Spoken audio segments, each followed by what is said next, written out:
Malaman kaya at lalabas kaya ang katotohanan dito ho sa controversial na file or record, listahan ng maraming government official, politician at non-politician dito ho sa flood control scam na napakalaking pera ang nawala sa mamamayang Pilipino. Ito yung mas kilalang Jose Cabral file, yung kanyang record na naunang nakuha ni Congressman Libiste ng Batangas bago nakarating sa Office of the Ombudsman.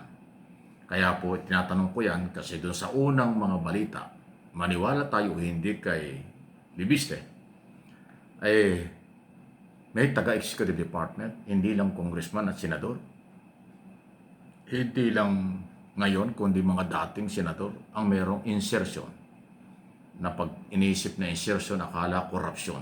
Pero meron namang insertion, singit na pera na mukhang nagamit naman ng tama. Kaya po tinatanong yan kasi po, ngayong naisumite na ng DPWH sa Office of the Ombudsman, dapat ilabas ng Ombudsman ang lahat ng record na ito. Walang pagtatakpan kahit sino, taga-executive, kamag-anak, kaibigan, kapartido. Dapat hindi ganon. Ilabas ang totoo.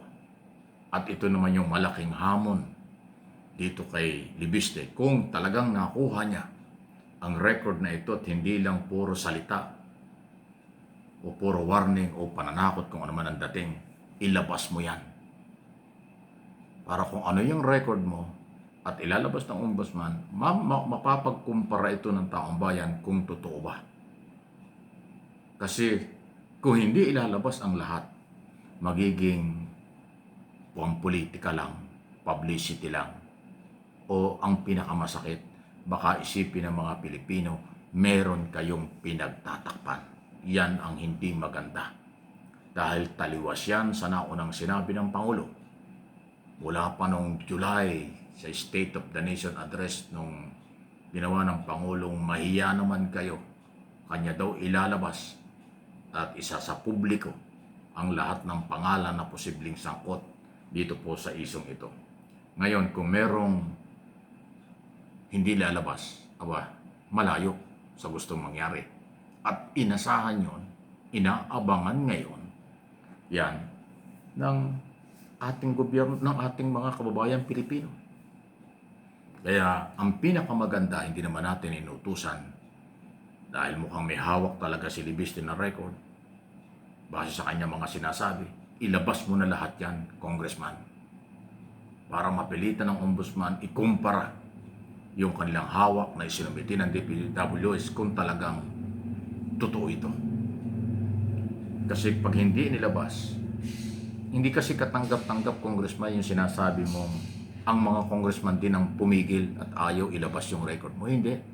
Bakit ka napipigilan? Dapat nagka-interest ka sa file na yan, nagka-interest ka sa listahang yan, dapat huwag mong pansinin ng mga taong humaharang sa'yo. Dapat ilabas mo yan. Kasi pag hindi mo ilabas yan, iisipin ng iba o na kahit sino, baka panira lang ang ginagawa mo sa kapwa mo, Congressman. Eh ngayon nga, pinagdududahan ka ng Duterte supporters ka, DDS ka raw, kasi ganyan ang style ng dating ng mga DDS. Para hindi ka mapagmintangan, kung hindi ka DDS, ilabas mo ang dapat mong ilabas. Pero pag itinago mo to at naging publicity na lang, for interview na lang, ang mga sinasabi mo at walang dokumento, malamang DDS ka nga kasi ganyan ang galaw nila. Di ba? O ang ombudsman naman, dahil independent kayo. Although kayo ay kasama sa gobyerno, pero independent body kayo. Ilabas nyo lahat yan. Dito may papakita at mararamdaman natin ang pagiging independent ng Office of the Ombudsman matapos kanilang matanggap ang mga dokumento at record na ito. Ilabas nyo lahat yan. Sinong mga cabinet secretary, undersecretary ang sinasabing mayroong insertion na nagamit ng mali. Kung ginamit ng tama, walang problema. Sino mga senador dati at congressman dati at kasalukuyang senador at congressman ang merong insertion? Di ba? Yun po yung mahalaga. Kasi lumalabas ngayon na yung mga nakakagawa ng insertion, hindi lang congressman at senador, pati executive department. Pero uulitin ko, baka sabihin nyo, paninira ito, hindi lahat ng insertion o siningit na budget ay masama. Kung nagamit ng tama, alang problema talaga yun. Pero kung walang project, ghost project, pero dahil insertion, isiningit na pera, yun ang malaking pananagutan. Kaya marami pa kung dapat alamin, ipaliwanag ang kinaukulan sa mamamayang Pilipinong may-ari ng pera at mamamayang Pilipino na naghahanap ng katotohanan at katarungan. Ayun. Okay? Any comment, reaction, malaya po kayo. Pero huwag niyan yung patulan yung mga buzzer, yung mga troll. Kasi saradong isip niyan, mapanirang grupo yan. Dahil hindi naman talaga grupo sila, computerized na reaksyon yan. Huwag na yung patulan. Okay? Susunod na ating mga balita. Dahil Christmas season pa rin, mahaba ang Pasko, papasok ang bagong taon, naging matagumpay, kung di ako nakakamali, naging successful ang ating Pasko dahil walang malaking untoward incident na nirecord ang ating kapulisan at militar. Kontrolado ang buong bansa doon sa Pasko mismo during Christmas. So itong paghahandaan ang bagong taon.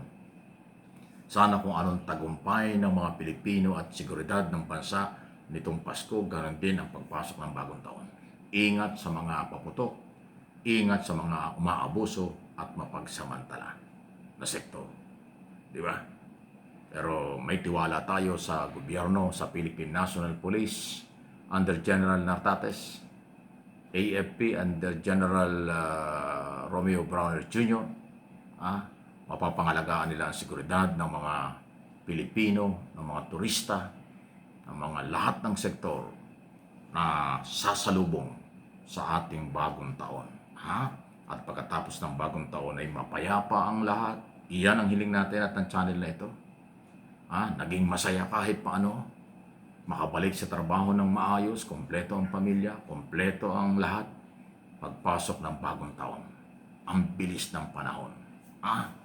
Ilan tulog na lang, hindi ka na mananaginip. Ilan tulog na lang, hindi ka na mangangarap. Bagong taon na, bagong buhay, bagong pag-asa, katarungan at katotohanan pa rin ang ating hinahanap.